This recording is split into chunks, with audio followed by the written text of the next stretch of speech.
আসলে ছেলেদের অনেক বড় একটা সমস্যা। এরা নিজের বাপের জন্য জীবন দিয়ে দিতে পারে, কিন্তু নিজের বাপকে একবার বুকে জড়িয়ে ধরতে পারে না।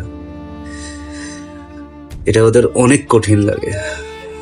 দেখবেন সাধারণত ঈদের দিন মেয়েরা সাজুগুজু করার জন্য অপেক্ষায় থাকে, কিন্তু ছেলেরা কিসের জন্য অপেক্ষায় থাকে জানেন? কোলাকুলির ছলে হইলেও একবার হইলেও বাবাকে বুকে জড়িয়ে ধরবে বলে, এটাই জন্য অপেক্ষা করে। আসলে ছেলেরা বাবাকে বুকে জড়িয়ে ধরার সুযোগটাই হাতছাড়া করতে চায় না। একটা ছেলের সবচেয়ে ইমোশনের জায়গা হচ্ছে তার বাবা।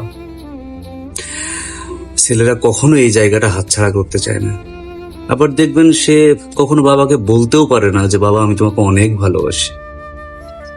সাধারণত এটাই হয়, বাবাকে কখনো বলা যায় না আমি আপনাকে অনেক ভালোবাসি, কি আমি তোমাকে অনেক ভালোবাসি।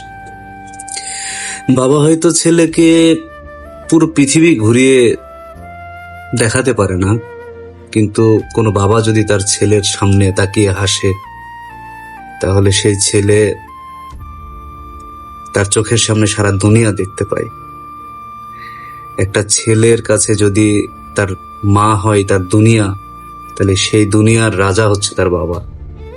সব ছেলেদেরই স্বপ্ন থাকে বাবাকে একটু বুকে জড়িয়ে ধরবে। বাবা।